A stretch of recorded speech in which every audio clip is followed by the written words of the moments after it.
Content warning. This episode contains mentions of suicidal thoughts around the 10 and 11-minute mark. Please skip ahead if you need to. You're listening to The Rich Life Revolution with me, Michelle Cooper. My mission is to empower you to step into your next level of wealthy. You'll hear all the deets, a little bit of inspiration, and real life takeaways so that you can create your own rich life revolution. Let's dig in. Did you know that 4 out of 5 businesses fail within their 5th year in business? Isn't that crazy? I know many of my listeners are entrepreneurs, and so I wanted to bring this to your attention because there's some really important pieces here for us to look at as entrepreneurs when we're creating our rich life. So I'm going to explain why this statistic is true. So why does this happen? Well, you might think it's because those businesses don't have enough clients. Or, it's hard out there. It's tough economic times. We're in a recession. All of that. Burnout. Well, burnout can keep us from doing the critical revenue generating activities that help us grow our businesses. Maybe you think it's because people aren't confident in an aspect of their business, like sales or the financials, anything to do with the money. Sometimes people think it's because they need more social media, a new website, a new funnel, the whole, you're one funnel away from your next $1 million. And often people feel like their pricing is at the market threshold. They can't possibly put their price up. It's just how it is. Many entrepreneurs that I work with are worried that their business will survive. How do I keep my business alive, Michelle? It's tough out there in the world. Sometimes they wonder if they can pay their bills. Can they make payroll? Are they going to run out of credit? Will they not qualify for credit because they already owe too much money? They might be falling behind on taxes. Often I see, and this is a big one, they're not paying themselves. And when you don't pay yourself, I guarantee your family will start to wonder why you're doing what you're doing. Sometimes it feels like there's just not enough money to pay all of the bills and all of the things that are required to support the growth of our business. So let's start with this question.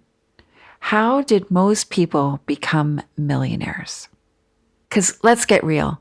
That is probably the biggest goal I hear. And I have worked with hundreds and hundreds of entrepreneurs. I want to make 7 figures. I want to make my first $1 million. Well, multiple research studies showed 2/3 of millionaires are self-made. They were not born into wealth. Isn't that crazy? I love that statistic because for me, it makes me feel like anything's possible. But an important piece to look at is how you spend your money, because how you spend your money reveals your biggest strength or weakness. So let's just look at this for a sec. If you were, say, a drug addict, so you're addicted to drugs, you win the lottery, what do you think you're going to spend most of that money on? More drugs, right? It's just logical. If you are somebody who loves to learn and grow and is wanting to up-level your life, you might spend a big portion of your lottery winnings on personal growth. And you could shift the trajectory of your life immensely. So it's important for us to look at how we spend our money because it does reveal our biggest strengths or our biggest weakness. And the real problem, what is underneath our spending habits, is our beliefs about money. You see, a lot of people think money is hard to make. They got to hustle and grind. They got to work really hard. They got to work all the hours under the sun. They've got to have 2 or 3 jobs. There's no time for rest, Michelle. Well, let's look at that for a minute. The top 1% of wealth own 20% of all the global money supply in the 2010 decade. Fast forward to the 2020 decade, the same 1% own 30% of all the global money supply. Do you think money's hard to make when you hear that statistic? Because do you think that the top 1% are out there digging ditches, working really hard? Maybe you believe that there's never enough money. Well, let me tell you, in 2020, the United States printed over $3 trillion of money. So why is it that we still don't have enough? Maybe you feel it's not about money directly. It's actually about time. There's not enough time. There's never enough time. When we're in fear, we spend time on the wrong things. Let's just get clear on that. The fact is, most businesses that fail because of one simple thing: poor cash flow management. Poor cash flow management. It's as simple as that. I've worked with hundreds and hundreds of entrepreneurs, and it always comes down to cash flow management. So when we rewind a little bit here and we look at our beliefs about money, how do these limiting beliefs show up in your management of cash flow? That's the important thing to look at. Because underneath your habitual spending patterns is what you believe about money. And so I'm going to explain why this is true. Because here's how this shows up in your life. You don't want to look at the numbers. You're not paying yourself. Your family is suffering because of it. Payments to your suppliers and your accounts and your taxes are failing or being paid late. You have to prioritize payroll or operational expenses, so you may go without, and you're operating out of desperation without thinking things through. So I want to tell you a little story. Back in 2016, I got a call from my friend Mike. He said, "I need to talk to you." I was like, "Okay, sure. What's up?" He's like, No, I need to talk to you now. Meet me at this restaurant." So this was just around the corner from my office. Walked over there, met him from lunch. I sat down across from him at a table. The restaurant was pretty dead. And he looked at me. His face was white as a ghost. And he said, "Either you help me save my business, or I'm closing my business today and declaring bankruptcy." I knew this was serious. I could tell from the look on his face. You see, Mike hadn't looked at the numbers for over 2 years because he was scared of what they were. Numbers tell a story, like I always say. And that story was not a great story that he wanted to hear. Well, my friend was sitting across from me asking for help, so I dove in. Right away, I saw that his team was too big. It was operating inefficiently, and it was costing him a lot of money. Almost 80% of his cash flow was going to his team. Not only was he overpaying for team members, I discovered that one of his team members was stealing from him. Then when we started to look at the expenses, I could see that he was overpaying for software, and he wasn't even questioning the cost. As we dove deeper into those expenses, we found $22,000 a month of duplicate expenses. Duplicate software, multiple memberships, accounts he had signed up for that he never used. You know, you get into someone's funnel and all of a sudden you're giving them your credit card and you forget all about that because you've moved on to the next thing because you're running scared of what's going on in your business. So after cleaning up the numbers, doing this intense deep dive, making necessary team changes, and negotiating prices down for vital operational software, we reduced the expenses, we increased the efficiency, and then we looked at the numbers together every week. Even though he didn't want to, he came up with every excuse possible not to come to my office. And sometimes I would have to get in my car and go to him. And we continued to work at this. We continued to clean things up. We continued to dial things in more. We got caught up in unfiled taxes. We shifted to a more efficient client payment model. In the end, 8 months later, his wife called me and she said, thank you for giving me back my husband.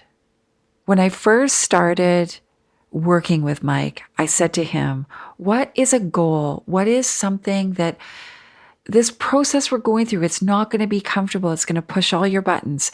But if you've got like your eye on the prize, like this thing that's going to, be possible because we're doing this work, what is that? And he said, I want to take my wife away to the Bahamas for our 25th wedding anniversary. I don't know that that could ever happen, Michelle, because our wedding anniversary is in 8 months. I was thrilled when I got a FaceTime from the balcony of their hotel where they were celebrating their wedding anniversary and they had the money to pay for it in advance.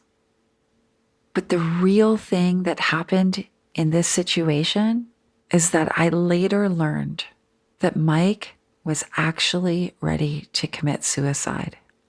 When he said to me that I either help him or he closes his business, he actually meant close his business and end his life.